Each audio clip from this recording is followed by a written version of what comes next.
ဒီတကတမဲမဲတင်နေတာတော့ကျွန်တော်တို့ first second third fourth fifth ဆိုပြီးတော့လုပ်တဲ့တင်နေတာလေးဖြစ်ပါတယ်အရင်ဆုံးကျွန်တော်တို့ insert ထဲကိုတော့ပါမယ် insert ထဲကနေပြီးတော့ draw table ထဲမှာကျွန်တော်တို့ table လေးတစ်ခုကိုဆွဲလိုက်ပါတယ်နော် table လေးတစ်ခုဆွဲပြီးတော့ဒီနေရာလေးမှာ home ထဲကိုတော့ပါဒီမှာ select ပေးပြီးတော့ home ထဲကိုတော့ပါ home ကနေပြီးတော့ကျွန်တော်တို့ဒီနေရာလေးမှာပေါ့နော်define new number format အခုနကကျွန်တော်လောက်ထားတဲ့ကောင်လေးပါဒီကောင်လေးကနော် remove ထည့်လိုက်ပါမယ်အဲ့ဒါကိုကျွန်တော်တို့အသစ်ပြင်လုပ်ပါမယ်အဲ့ဒါကို first second third ဆိုပြီးတော့ဒီကောင်လေးနှိပ်လိုက်လို့ရှိရင်အခုကျွန်တော်1ပဲပေါ်တာပေါ့နော်အဲ့ဒါ1ကို first number 1မှာထားတဲ့အတွက်ကြောင့်ပါအဲ့ဒါကြောင့်မလို့ကျွန်တော်တို့ဒီနေရာမှာ first second first second third အဲ့လိုမျိုးတွေအစဉ်လိုက်ထည့်ချင်တယ်ဆိုရင်တော့ define new number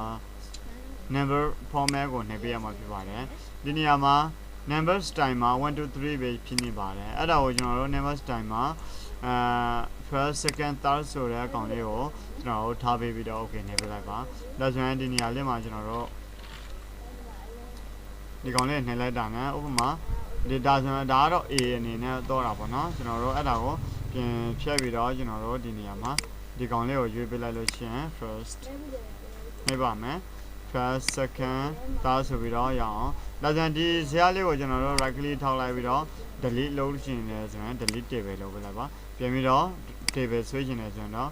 ဒီ draw ထဲကကိုဆွဲလိုက်ပါနော်အဲ့နေရာမှာhome ကိုတော့ပါတယ် home ကိုတော့ပြီးတော့ဒီနေရာမှာ first ပြီးတော့ဒီနေရာလေးမှာကျွန်တော်တို့ကsecond ထည့်ပါမယ် second ဒီနေရာမှာ third ထည့်ပါမယ်ဒီနေရာမှာ fourth ထည့်ပါမယ်ဒီနေရာမှာ fifth 6 7 8 9 10 11 12 13 14 15 16 17 19 18ဆိုပြီးတော့လုပ်လို့ရပါတယ်ပြီးတော့ဒီကောင်လေးကိုကိုလို့တော့စီထားလို့ရတာပေါ့နော်ဒါဆိုရင်ဒီနေရာလေးမှာကျွန်တော်တို့ကဒီဘက်မှာဆိုရင်တော့ဒါကတော့အဆက်ကလေးတွေပေါ့နော်ဒါအဆက်ကလေးကိုနံပါတ်1မှာထားတဲ့အတွက်ကြောင့်ပါအဲ့လိုမျိုးဆိုရင် chain list level လေးပြောင်းချင်တယ်ဆိုရင် define new bullet ကိုအသစ်ထည့်ချင်တဲ့ bullet လေးတွေရှိလို့ရှိရင်လည်းထည့်လို့ရပါတယ်ဆိုပါတော့နော်ကိုအပြင်ကပုံလေးတွေကိုလည်းထည့်လို့ရပါတယ် okay နဲ့လည်းပါဒါဆိုရင်ဒီ okay နဲ့ပေးလိုက်ပါဒါဆိုရင်ပုံစံနောက်တစ်မျိုးရတော့တော့ပေါ့နော်ဒါဆိုရင်ကျွန်တော်တို့ဒီဘက်ကိုတော့လိုက်တဲ့အခါမှာ first second third fourth fifth ဆိုပြီးတော့ရှိပါတယ်တကယ်လို့ဒီကောင်လေးကိုမလို့ရှင်ဘူးကျွန်တော်တို့ကဒီကောင်လေးကို right click ထောက်ပြီးတော့ add to create access to bar ထဲမှာထည့်ချင်တယ်ဆိုရင်ဒီထဲမှာလာထည့်လို့ရပါတယ် add to create access to bar ဒါဆိုရင်ဒီကောင်လေးကိုလုပ်ထားတဲ့အခါမှာကျွန်တော်တို့ first second third fifth လို့ရနေဆိုရင်တော့ဒီကောင်လေးကိုနေလိုက် create access to bar ပေါ်မှာရှင်းနေတဲ့အခါကျတော့ကိုအမြန်သုံးလို့ရတာပေါ့နော်နောက်ထပ်တစ်ခုကကျွန်တော်တို့ဒီကောင်လေးကိုရွေးနှိပ်တယ်ဆိုတော့နောက်တစ်မျိုးရတာပေါ့နော်ဒါပေမဲ့ဒီ ABCD ကိုရွေးနှိပ်တယ်ဆိုတော့ရတယ်ဒါပေမဲ့ဒီနေရာမှာတစ်ချက်နှိပ်လိုက်လို့ရှိရင်တော့သူကဘာပြောင်းသွားမလဲဆိုတော့အခုနက ABC ကိုထားတဲ့အတွက်ကြောင့်သူကဘာပြောင်းသွားမလဲ ABC ကိုပဲနှိပ်ပေးတော့မှာပေါ့နော် first ကိုထားတယ်ဆိုတော့ first ပေါ့နော်ဒါဆိုရင်ကျန်တဲ့ဟာမှာကျွန်တော်တို့ဒီကောင်တော့မယ်ဒီကောင်ပြန်နှိပ်လို့ရှိရင်တော့ first ပေါ့နော်ကိုထားချင်တဲ့ကောင်လေးကိုဒီအပေါ်မှာထားလို့ရပါတယ်ကိုမလို့ရှင်ဘူးဆိုရင်တော့ဒီကောင်လေးကိုတချို့ကောင်လေးတွေကို remove လုပ်ပြီးလို့ remove လုပ်လိုက်လို့ရတာပေါ့နော် remove နော် remove နော်ဆိုရင်ရှိသလားမရှိတော့ဒီကောင်လေးမှာလည်းသူကလုပ်လို့မရတော့ဘာကြောင့်ဆိုတော့ဒီနေရာမှာ ABCD ပဲရောက်နေပါတယ်ဒီတင်းနေသုံးလေးဒီပုံစံမျိုးကိုထားမယ်ဆိုရင်တော့ကျွန်တော်တို့ဒီကောင်ကိုဒီနေရာမှာပြောင်းလိုက်တယ်ပြောင်းလိုက်ပြီးတော့ဒီကောင်ကိုပြန်နှိပ်လိုက်လို့ရှိရင်တင်းနေသုံးလေးရပါတယ်အဲ့နေရာမှာကျွန်တော်တို့ကိုက